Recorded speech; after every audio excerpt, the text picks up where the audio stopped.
আসসালামু আলাইকুম। বেশ কিছুদিন ধরে দেখতে পারতাছি এই ধরনের ফটো এডিটিং গুলো ফেসবুক অ্যান্ড ইনস্টাগ্রামে খুবই ট্রেন্ডিং এ রয়েছে। আমরা অনেকেই আমাদের নর্মাল ফটো দিয়ে এই ধরনের ফটো এডিটিং গুলো করতে চাচ্ছি, কিন্তু আমরা বুঝতে পারতেছি না কিভাবে এই ধরনের ফটো এডিটিং গুলো করা হয়। সো আজকের এই ভিডিওতে আমি আপনাদেরকে দেখিয়ে দেব আপনাদের নর্মাল ফটো দিয়ে কিভাবে এই ধরনের ফটো এডিটিং গুলো করবেন।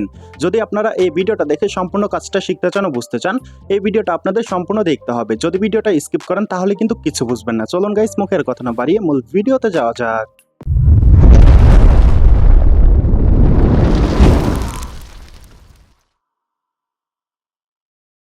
সো ওয়েল গাইস, চলুন আমরা দেখে নেই সেই ট্রেন্ডিংয়ে থাকা ফটোগুলো কিভাবে এডিটিং করতে হয়।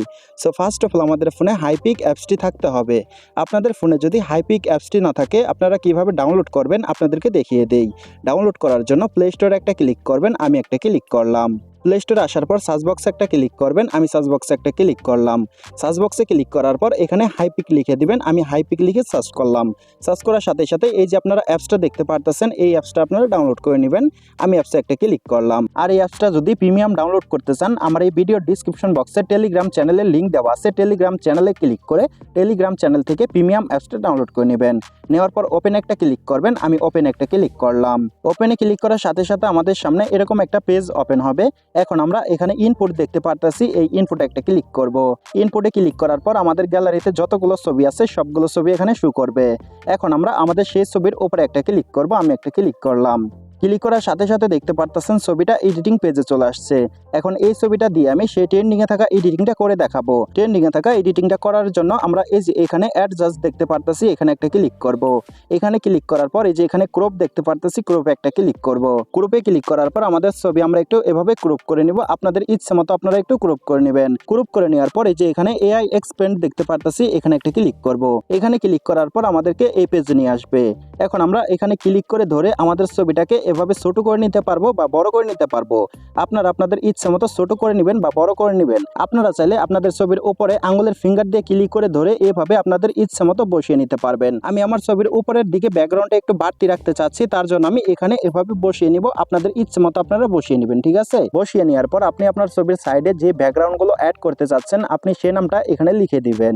সো আমি চাচ্ছি আমার এই ছবির সাইডে যেন পাহাড় পর্বত দেখা যায়, তার জন্য আমি এখানে মাউন্টেন লিখে দিয়েছি। আপনারা যেটা অ্যাড করতে চান আপনারা সেটা এখানে লিখে দিবেন। লেখার পর এই যে এখানে অ্যালাউ দেখতে পারবেন, এখানে একটা ক্লিক করবেন। এখানে ক্লিক করার পর এই যে নিচের দিক জেনারেট দেখতে পারবেন, এখানে একটা ক্লিক করবেন। এখানে ক্লিক করার সাথে সাথে দেখতে পারতেছেন পার্সেন্ট কাউন্ট হচ্ছে, আমাদের একটু ওয়েট করতে হবে। এখানে 100% হওয়ার আগ পর্যন্ত আমাদের একটু ওয়েট করতে হবে, আমরা একটু ওয়েট করব। একটু ওয়েট করার সাথে সাথে দেখতে পারবেন আমাদের ছবির সাইডে কিন্তু ব্যাকগ্রাউন্ডগুলো অ্যাড হয়ে যাবে, আমরা একটু ওয়েট করব। সো একটু ওয়েট করার সাথে সাথে দেখতে পারতেছেন ব্যাকগ্রাউন্ডগুলো অ্যাড হয়ে গেছে। এই যে এখানে কিন্তু 3টা ব্যাকগ্রাউন্ড অ্যাড করে দিয়েছে। আমি দ্বিতীয়টাতে ক্লিক করলাম, ক্লিক করার পর দেখতে পারতেছেন অসাধারণভাবে কিন্তু ট্রেন্ডিংয়ে থাকা এডিটিংটা হয়ে গেছে। এখন আমি 3 নাম্বার ব্যাকগ্রাউন্ডে একটা ক্লিক করলাম, ক্লিক করার সাথে সাথে দেখতে পারবেন অস্থিরভাবে কিন্তু এডিটিংটা হয়ে গেছে। আমি প্রথমটাতে আবারও ক্লিক করলাম, ক্লিক করার পর দেখতে পারতেছেন সেই ট্রেন্ডিংয়ে থাকা এডিটিংটা কিন্তু হয়ে গেছে।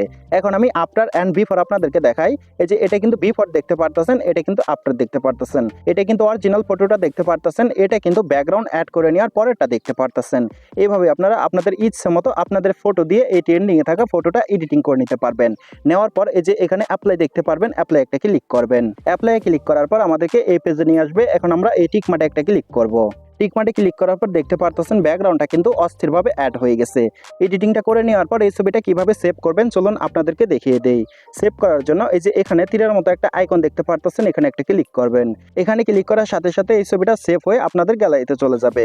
আশা করি গাইস আপনারা সম্পূর্ণ প্রসেসটা বুঝতে পারছেন। আর যদি বুঝতে কোনো জায়গায় কোনো প্রকার সমস্যা হয় এই ভিডিওর কমেন্ট বক্সে জানাবেন, আরো সহজভাবে বোঝানোর জন্য আমি চেষ্টা করব। যাই হোক গাইস, আজকের মতো এই পর্যন্ত ছিল। বরাবরের মতো একটা কথা না বললে নয়, আপনারা যদি আমার এই চ্যানেলে নতুন হয়ে থাকেন টেক রিলেটিভ নিউজ পাওয়ার জন্য, যে কোনো ধরনের photo editing and video editing শেখার জন্য এই চ্যানেলের পাশে থাকবেন, চ্যানেলটাকে সাবস্ক্রাইব করে দিবেন। আর এই ভিডিওটা যদি আপনি ফেসবুক পেজ থেকে দেখে থাকেন পেজটা ফলো করে দিবেন, ভিডিওটা শেয়ার করে দিবেন। যাই হোক গাইস, আজকের মতো আল্লাহ হাফেজ।